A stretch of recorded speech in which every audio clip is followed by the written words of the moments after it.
If we had more time, we'd go into more detail on that one. Let's look at the third one. Owner strategy is so important. You know, we hear about these people that talk about these conferences, and you go into them and there's no real strategy in terms of, well, what am I going to do from day one? Let me tell you a couple of things that you must do in creating a strategy. Part of that strategy, and by the way, a strategy generally speaking is very simple.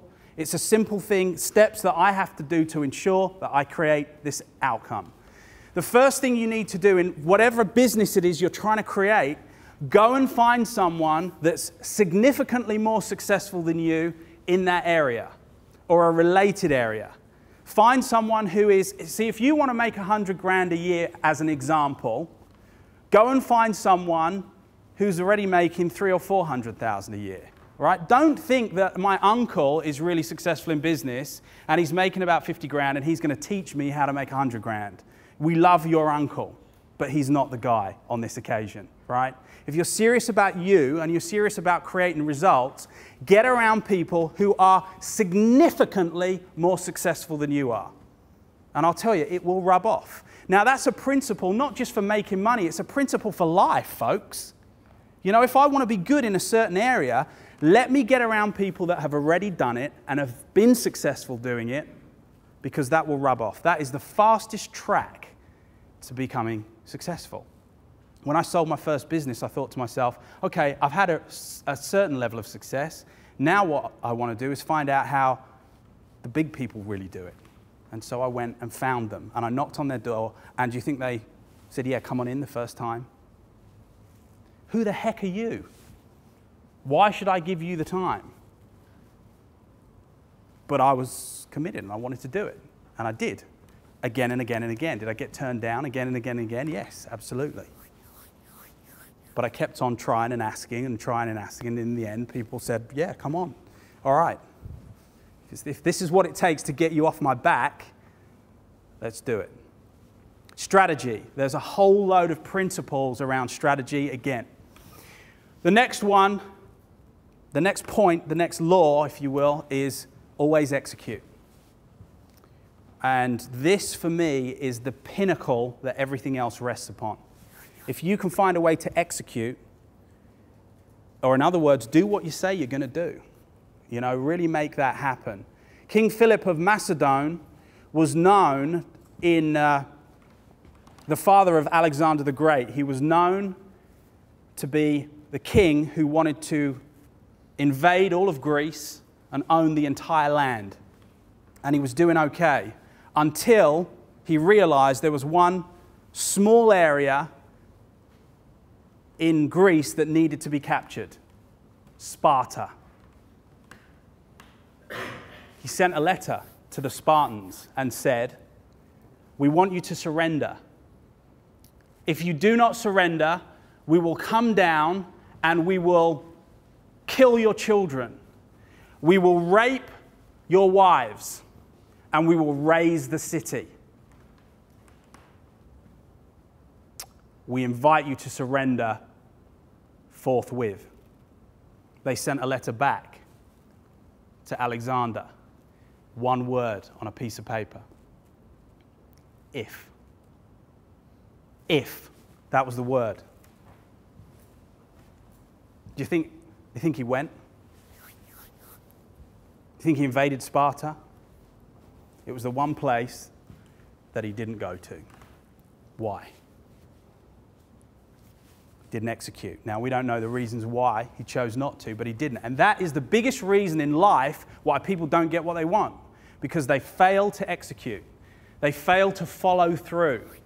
They fail to do what needs to be done. That is the foundational key for all success. You know, and anyone comes to me and says, well, I want you to help me with this business, or I want you to do this or do that, I'll set them a task. Say, if you do this, do it. And you know about 90% don't, and that's just the reality of it. Always execute. Understand that boldness and audacity yields results.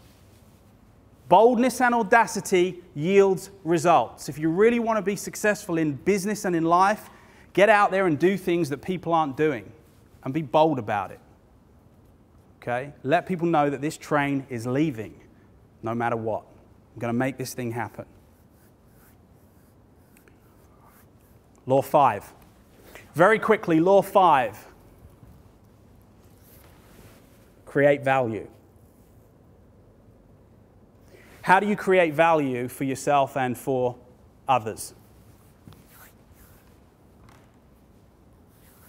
See, value. Profit to the giver is the consequential effect of value. When we understand the principle of value in the business world, we really start to understand why people act. Okay?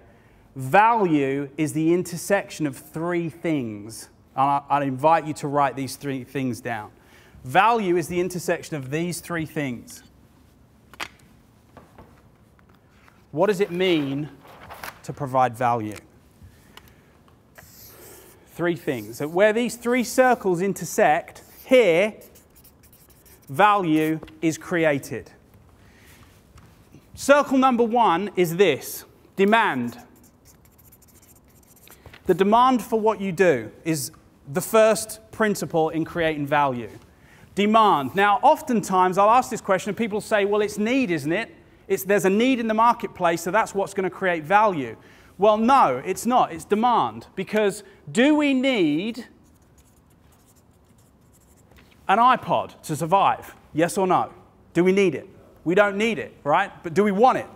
We want it. So there's a demand, right? There's a demand for that. We know that we want that thing, okay? Do we need diamonds to survive? Do we need them? Guys, girls? Do we need diamonds to survive? Yeah, we need diamonds to survive, man.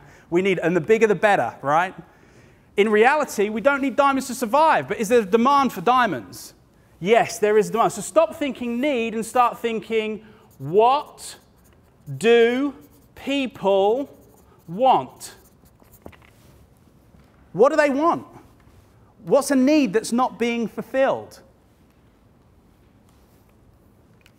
If you said to me, you know, I'm going to go down on the corner of the street and open a hot dog stand, and I said to you, well, what are the things you need? And you say, well, I need sausages, and I need buns, and I need tomato ketchup, and I need a little kind of stand, and yeah, you need all those things, but what do you need most of, folks? Yeah, you need demand. You need people that are going to buy. So the first key to creating value is the demand. The demand for what you do. The second key is the ability to do that thing. See, because some of you might identify a demand in the marketplace, but you haven't got the skill set to execute. Are you with me? Does that make sense? So how do you create that ability? You might have the ability, and that ability needs to be significant. So the first stage is demand for what we do. Is there a demand? The second, do we have the ability to make that happen? Third, what's the third one? Scarcity. Pardon? Scarcity. Well, I wasn't going to say it like that, but you're absolutely right. I was going to say the demand, the ability, and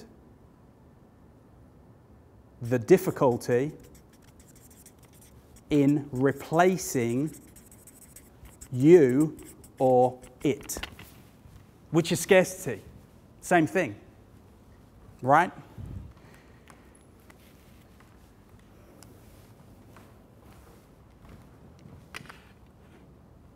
Creating value in the marketplace is not always easy, but when you understand what is required, when you understand the principles that underlie that, then you can become more successful in the business world.